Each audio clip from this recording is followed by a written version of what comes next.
Opa, bom. Isso aqui vai ser bom pra vocês, Caos. O novo God of War nos coloca diante de personagens e caminhos novos dentro da franquia. O jogo começa com a visita do Thor, já anunciada no último jogo, e a sugestão de sacar o martelo, seguida de pegar o hidromel e perguntar se pode entrar. Kratos deixa, tentando, da forma dele ali, desescalar um possível conflito, mas a cordialidade prossegue. O Thor não parece ter uma intenção de agressão, até que aparece o Odin se portando de forma oposta ao Thor. Ele entra sem pedir permissão, ou melhor, já até estava ali presente pelos corvos, e se porta como quem faz demandas e tem que ser ouvido. Ele diz o que quer e o que não quer que o Kratos faça, recebe de volta um Não. e dá a ordem pro Thor, que agora se porta com uma raiva e uma agressividade que parece quase deslocada da apresentação do personagem dele até então, que até lembra um pouco quem o Kratos representava.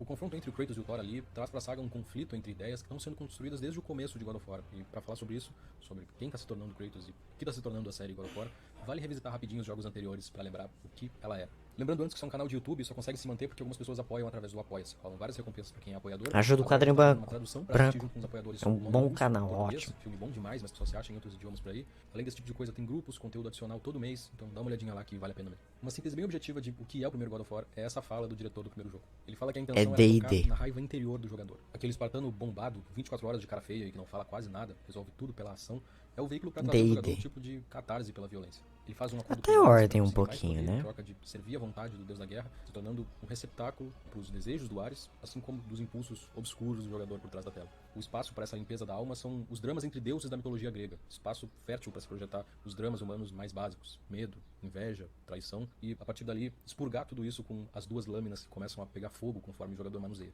Uma coisa que sempre chamou a atenção desde o primeiro God of War é a fluidez do combate. O manuseio das lâminas parece até uma dança, espetáculo de luz, fogo e sangue. Fluxo da violência também, desde o começo do primeiro jogo, dividir espaço com os momentos em que o Kratos encontra alguma mulher e o jogador aperta alguns botões várias vezes para fazer o negócio acontecer ali. E não por acaso, os sons dele de prazer são iguais aos urros que ele emite no combate.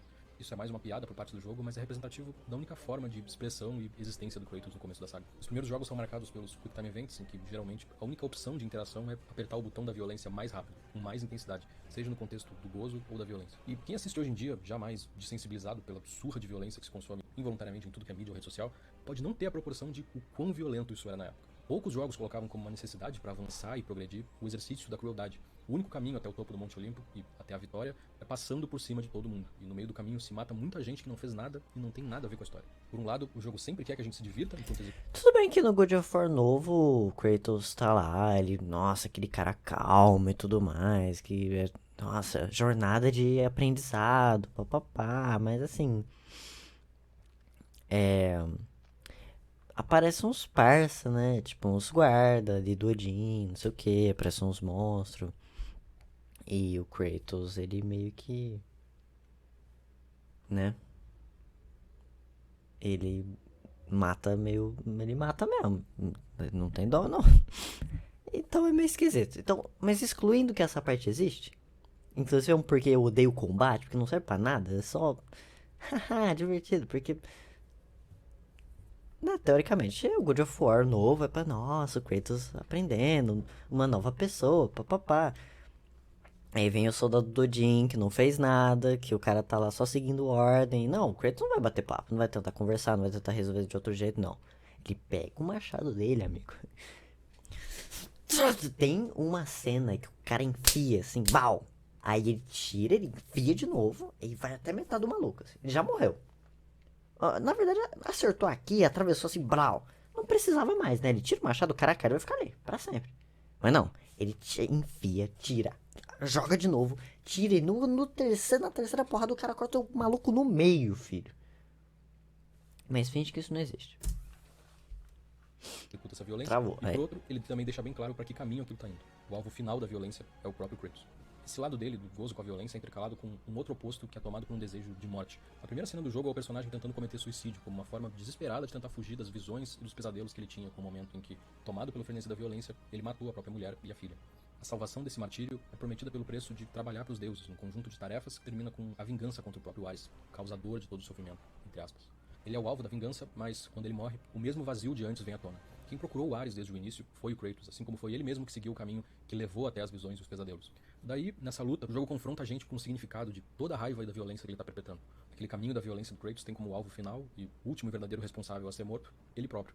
E é esse ato de autoviolência que abre e fecha o primeiro jogo. Ele se torna um novo deus da guerra, mostrando que os mortais podem até matar um deus, introduzindo a fagulha desse medo dentro do Olimpo, recomeçando o mesmo ciclo de traição e de vingança, dando prosseguimento à única forma do Kratos de lidar com o próprio luto, a raiva e a destruição de todos que podem, por algum motivo, ser os próximos responsabilizados. Uma coisa marcante da jogabilidade aí é como o jogador não tem muita liberdade. O jogo é linear, se começa um momento de combate tu fica preso nele até conseguir terminar, e não se controla também a câmera, ela muda sozinha de posição conforme o jogador se locomove pelo espaço. Combina com esse momento da saga em que o Kratos é o tempo todo controlado por essa raiva, seguindo um caminho imposto de cima para baixo no qual ele não tem autonomia sobre si mesmo e nem se julga merecedor de ter. Essa tendência da jogabilidade toma proporção máxima em God of War 3. Esse é o jogo da catarse por excelência. O caminho do início ao fim é linear e consiste em pular de um boss pro outro, adquirir uma parte do poder dele, às vezes literalmente uma parte dele, e instrumentalizar para perseguir o próximo alvo. A violência aqui também atinge o patamar máximo na saga. Já na primeira boss fight do jogo, colocando o jogador para encarar ela tanto em primeira pessoa quanto do ângulo da vítima, tensionando mais do que nunca o questionamento sobre o que tudo aquilo significa. A jornada do Kratos em God of War 3 é mais do que suicida, é apocalíptica. Cada deus que ele mata causa destruição de alguma forma diferente. Inundação, doença, o fim da luz do sol e todo tipo de vida. Só traz mais dúvidas e mais sofrimento pro personagem. Esse é o processo que o jogador controla. No meio dessa jornada final de autodestruição, ele conhece a Pandora, que introduz uma variável diferente na história.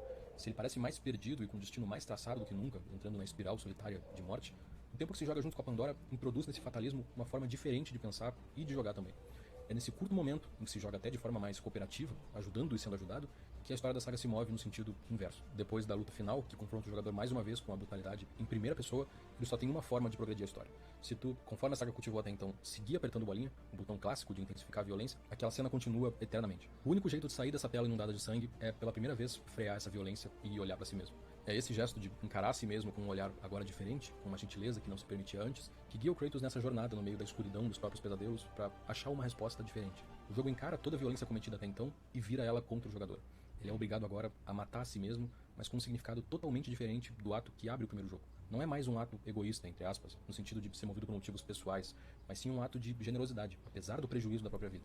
Ele liberta aquela energia num gesto de libertar a vida e o renascimento pro mundo de novo.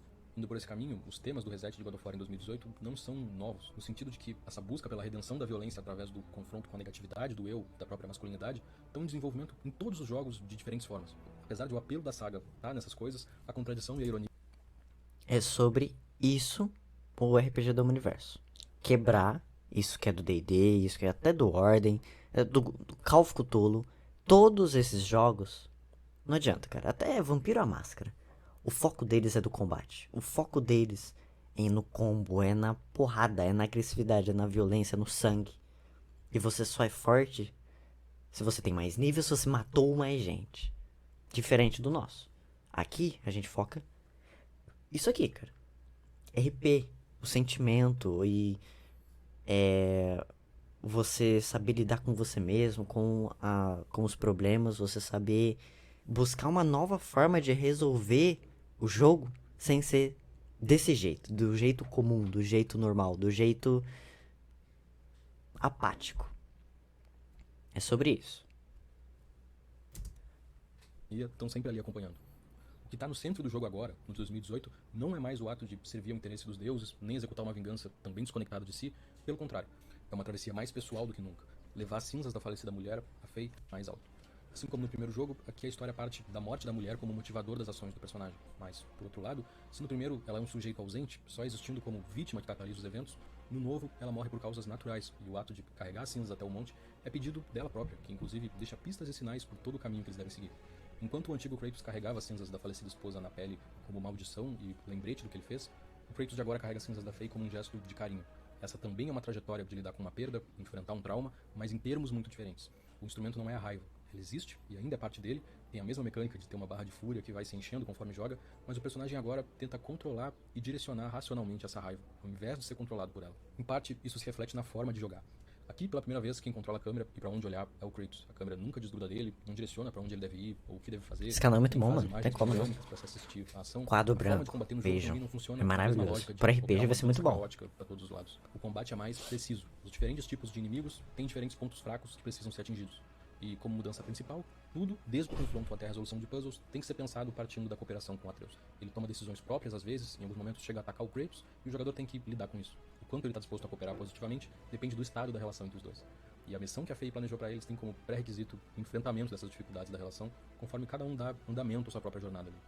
A do Kratos está refletida no ato, cheio de simbolismo masculino, de passar a adaga pro filho, como gesto de quem tenta passar para ele o que significa ser um homem e ser um deus. A fala enfoca como o poder que a ferramenta traz está no... Esse pensamento filosófico é muito importante pra você jogar bem o RPG, tá?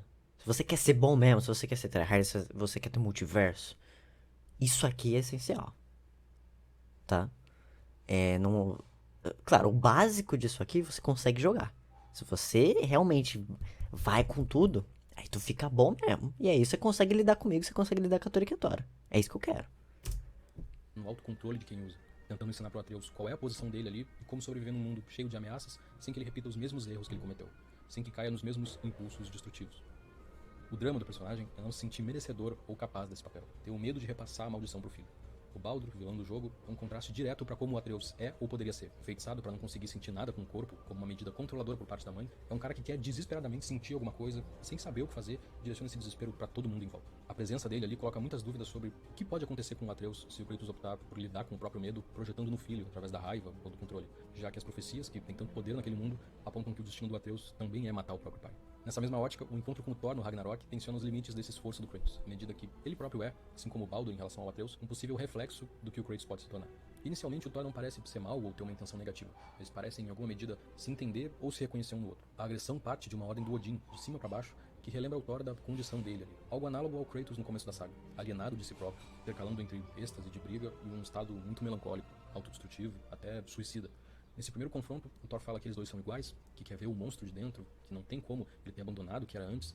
Nisso ele chega a matar o Kratos e o jogador vê a cena de loading da morte e depois revive com um choque elétrico no peito, porque ele precisa ver o monstro para provar para si mesmo que essa realidade não tem escapatória, que o Kratos no fundo ainda é o fantasma de Esparta e os dois compartilham e vão compartilhar para sempre essa condição. O Thor nesse jogo, essa figura que tem problema com bebida e dificuldade extrema de falar sobre os próprios sentimentos ou mesmo entender esses sentimentos, com uma raiva mal direcionada, coloca o Kratos na posição de provar para si mesmo se tudo que ele passou ou que ele fez poderia ter sido evitado e, consequentemente, que o destino previsto no Ragnarok não é absoluto e que eles podem escrever algo melhor em cima desse círculo de tragédias que é o mundo de God of War. Mas eu não posso falar muito mais do que isso, não sei o que acontece depois, nem tenho o jogo ainda, mas e aí? Acha que a gente deveria fazer um vídeo mais específico sobre Ragnarok no futuro? Pegou, né?